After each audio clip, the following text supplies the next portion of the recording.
Hey, Ignite students, here we go, back on Earth. Minerals, minerals, minerals. What are we talking about here? We looked the other day. What is a mineral? So it's naturally occurring, inorganic, solid, orderly, crystalline structure, and definite chemical composition, right? It's got to be natural. It's got to be solid at temperature. It's got to have a repeating crystalline structure. It's got to be a definite thing. It's not a mix up of lots of weird stuff. We've got to know what's in there. Inorganic, that's the other thing. Not made from living things. Okay. Today, big classification system. Next time, properties. So today, the big classification system, we're going to worry about silicates, carbonates, oxides, sulfates and sulfites, halides, native elements. 6. We're going to break down. There are a lot more categories. There are a lot more categories for minerals than these 6.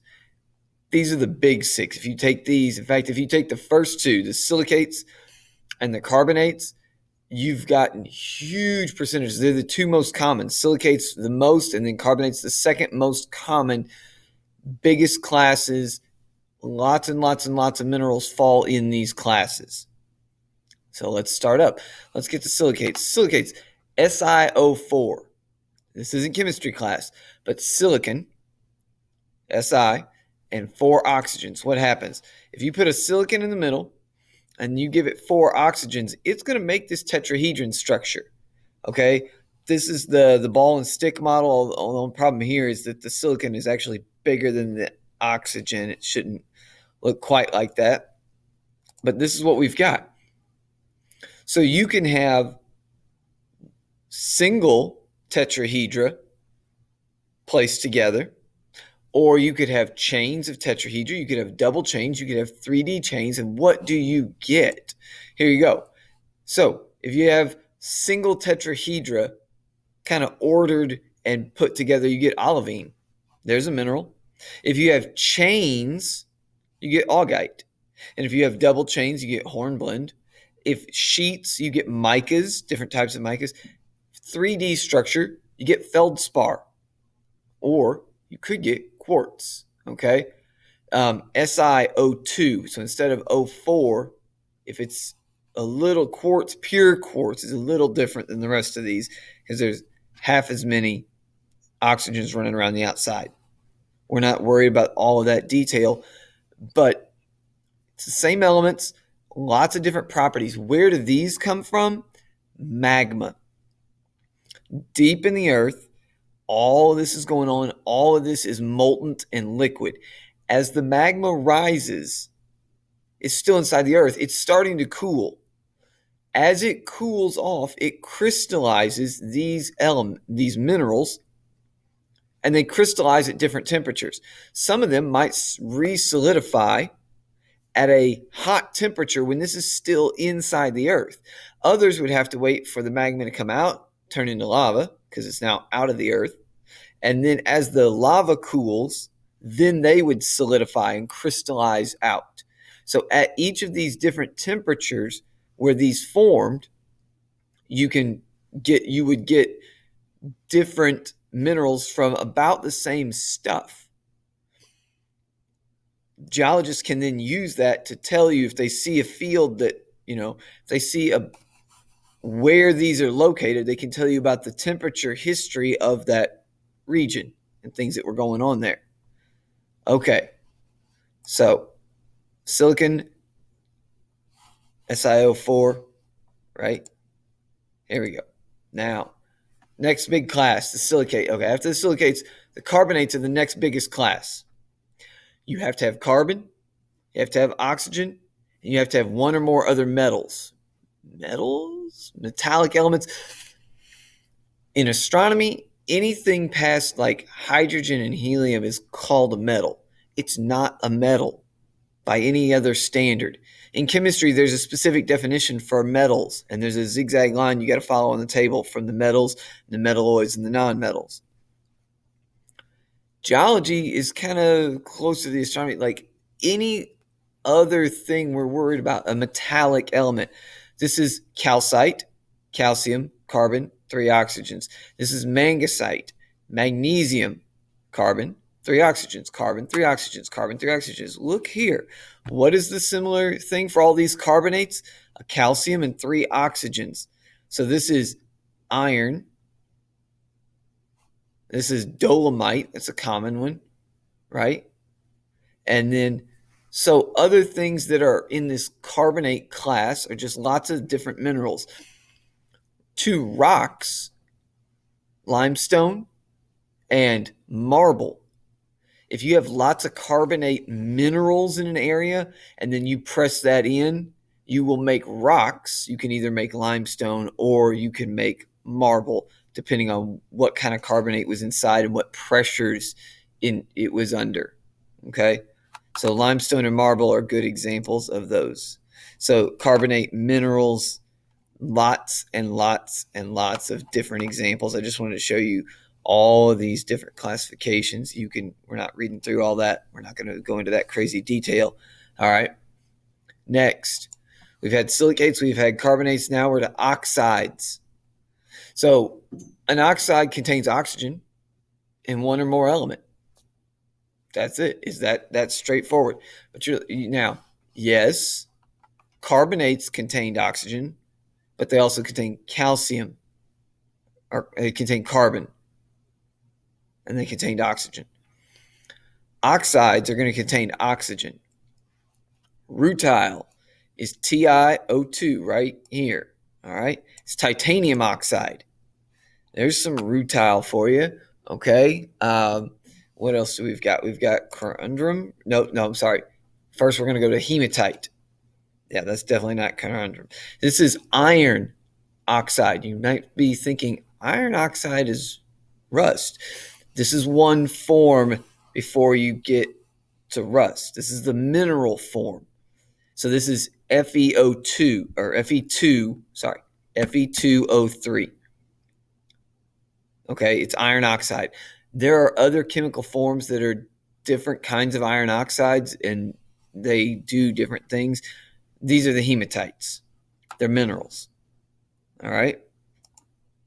These are corundums. I can't say that word. I'm not good at it. Sorry about that. These are corundums. This is aluminum oxide. So nice shiny elements. What do you know corundums as? Right here. Ruby, sapphire. Lots of color variations in the corundums. All of these are aluminum oxide. These, on the previous page, was aluminum oxide that you would find. These are clean, polished, or maybe even lab-grown versions of aluminum oxide. The different colors come from different impurities mixed in there. All right? So we don't need rutile anymore. We don't need these corundums. All right. So we've had silicates, we've had carbonates, we've had oxides. Now, sulfates and sulfides are together. Sulfate and sulfides are together. Sulfate, let's start with sulfate, they both just contain sulfur. A sulfate might be anhydrite, CaSO4 right here. All right. So gypsum is another. If you get it wet, if you combine the anhydrite with water, you get gypsum. So this 2 waters out here is different. Doesn't mean get it wet. It's chemically different, but it's gypsum. So this is CaSO4, 2 water. It's gypsum. It's a mineral. It's a sulfate. All right. Sulfite. Ooh. Galena. This is important. This is actually important to you. Galena is just lead sulfide, IDE. Gypsum is sulfate, ATE. Galena is a sulfide, IDE. Okay? Why is Galena special? Galena is the state mineral of Missouri. You should know that. Just because. It's the blue bird, not the blue jay. It's the dogwood for both the tree and the flower, right? The Missouri waltz. You should know those things. So Galena, in fact, if you go up to Iron County, if you go up to Farmington and that just northwest of that area, there's a lot of stuff there. The Bonne Terre mine, if you've ever been there, looks like a cave, except none of that was a natural cave. Every bit of that was excavated and pulled out by people, and all of those minerals were used. There's a lot of lead and galena in that region. All right. Now, so, before we move on, sorry, don't look at those yet. Before we move on, where do the sulfates and where do the sulfides come from? What processes make them? The sulfates are what's left over if you dissolve salty, briny water, or not salty, but like mineral-rich water. And the sulfites, or sulfides, IDES, are what you get in thermal hot water mix. That's where they usually come from. Okay. Now we can move on to the halides.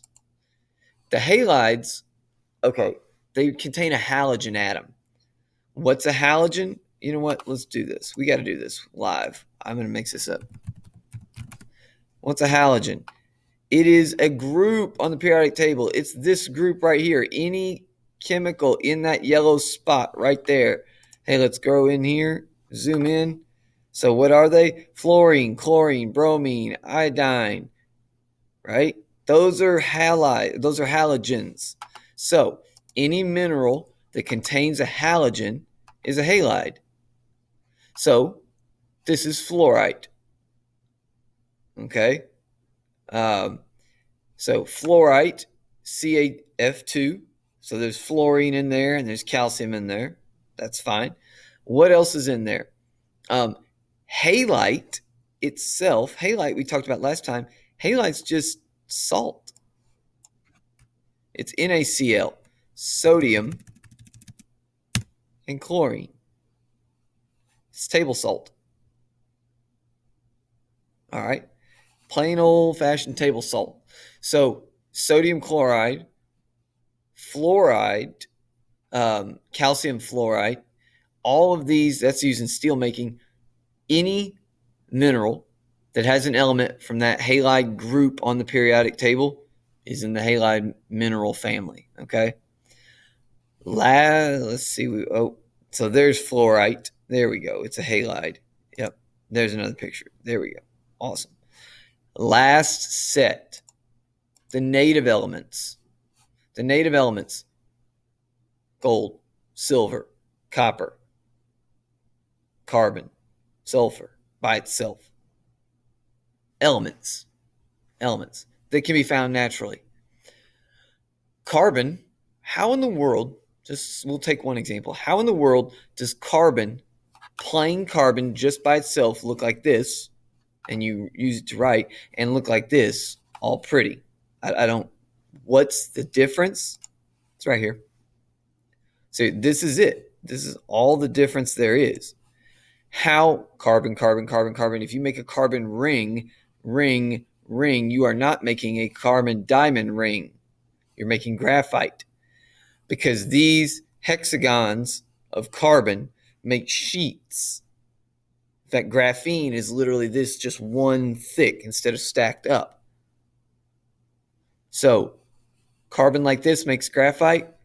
Carbon like this, where it's all carbon in 1, 2, 3, 4, 5 is in a tetrahedra, but then that tetrahedra is attached to another and another and another and another. Why is diamond so hard? Why is it so awesome? Because it's in this structure. It's not going anywhere. It's balanced. It's very strong. All right. So those are the native elements. One more time. Silicates, carbonates, right? Oxides. sulfates and sulfides, halides, native elements. Those are the 6 classifications we're going to worry about. Properties come next time. Everybody, you guys have a great weekend. We'll meet once more before Thanksgiving, then we'll take a break.